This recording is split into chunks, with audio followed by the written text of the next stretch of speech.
Hello, Pioneers. Today is Wednesday, January 15th. My name is Connor Morrison. And I'm Kylie Bradshaw, and this is your weekly premiere of The Press.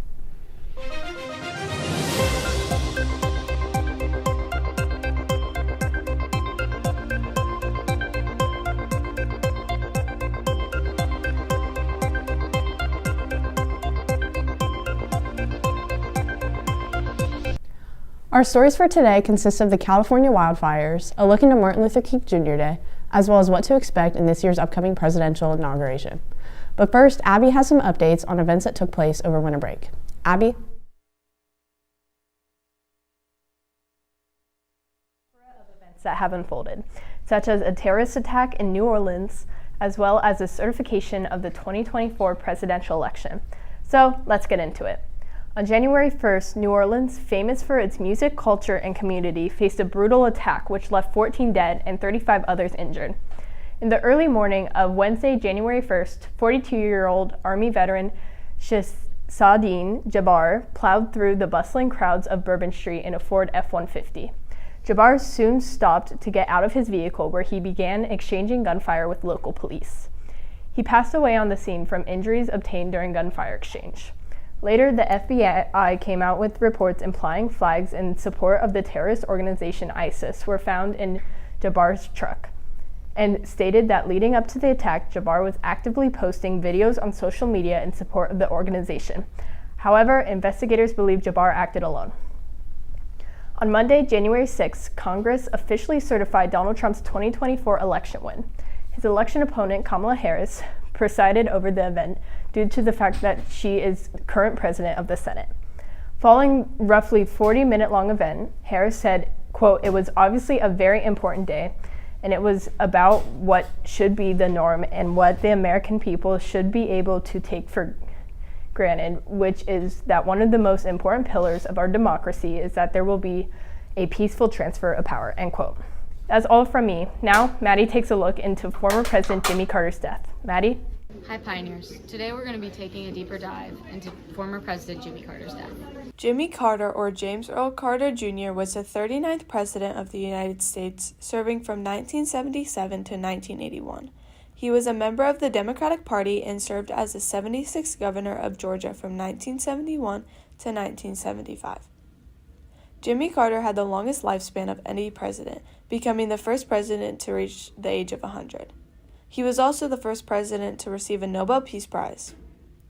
Carter was known for successfully suing the Camp David Accords, the Panama Canal Treaties, and the second round of strategic arms limitation talks. He signed bills that established the United States Department of Energy and the United States Department of Education. He died December 29, 2024, at 100 years in Plains, Georgia. Jimmy Carter was the only one to see the 40th anniversary of his inauguration. Over the past several years, Jimmy Carter survived cancer and multiple falls, among other illnesses. He had melanoma. He had melanoma, a type of skin cancer that spread to his brain, also known as metastatic melanoma. In 2015, an MRI scan of Jimmy Carter's brain did not show any signs of original cancer spots nor any new ones. Jimmy Carter was in hospice care for 22 months before his death in December 2024, and no cause of death was shared for Jimmy Carter. Some fun facts about Jimmy Carter was that he's a peanut farmer. He was the first president born in a hospital. He won 3 Grammys, and his wife's name was Rosalind. Speaking of Rosalind, they were married for 77 years, and she entered hospice care for a few days before her death on November 19th, 2023. She was also diagnosed with dementia earlier that year. That's all for today. Now back to the desk. Thanks, Maddie. Since early January, California's Pacific Palisades have been devastated by large amounts of damage and loss that has come from local wildfires. As the fires continue to spread due to heavy winds, many have decided to evacuate the area, leaving behind valuables and keepsakes. NBC News reports that at least 24 people have lost their lives. Some celebrities who have lost their homes in the fires include Paris Hilton, Heidi Montag, Spencer Pratt, as well as actor Miles Teller and his wife Kaylee Sperry. First responders are working around the clock in an attempt to get these fires under control. However, the Los Angeles mayor has received backlash, as it has come to light that earlier this year, budget cuts were made to the Los Angeles Fire Department, which has many concerned on the effects it's having as they try to combat these fires. Next Monday, we celebrate the efforts Martin Luther King Jr. made during the Civil Rights Movement. Martin Luther King Jr. was born on January 15, 1929, and grew up in Atlanta, Georgia, alongside his parents, grandparents, and 2 siblings. King was extremely intelligent, having graduated from Booker T. Washington High School and attending Morehouse College, a historic black university, at just the age of 15. Following his college education, King married and eventually moved back to the South, where he became pastor of the Dexter Avenue Baptist Church in Montgomery, Alabama. At this time in our history, racial discrimination and segregation was at an all-time high. King took this into consideration and started organizing peaceful movements in order to make a change. One of his most notable achievements was the March on Washington, where King and many others took to the streets of Washington, D.C., protesting for equal rights and an end to racial discrimination. While there, he gave his famous "I Have a Dream" speech in front of the Lincoln Memorial. He later won the Nobel Peace Prize for his outstanding work in the Civil Rights Movement. King went on to continue the fight for racial justice up until his death on April 4, 1968, in Tennessee, where he was shot on the balcony of the Lorraine Hotel. Every year, we honor Martin Luther King Jr. on the third Monday of January and take time to recognize his important work in the Civil Rights Movement. Along with Martin Luther King Jr. Day, next Monday also marks the inauguration of the 47th President of the United States.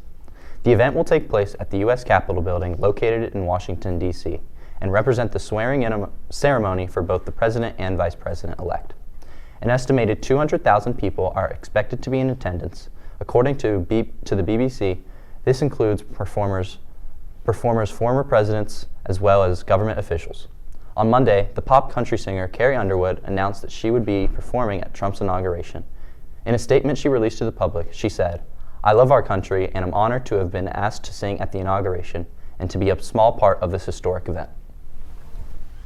Following the ceremony, newly elected President Donald Trump will head to the President's Room located near the Senate chamber to sign key documents.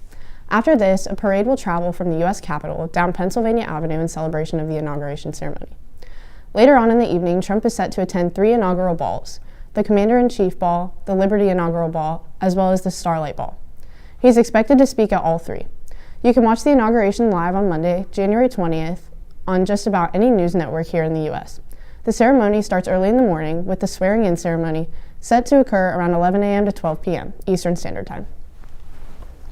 That's all for our show today, Pioneers. As always, thanks for watching The Press. I'm Connor Morrison. And I'm Kylie Bradshaw. Make sure to tune in next Wednesday for more national news, and have a great rest of your week.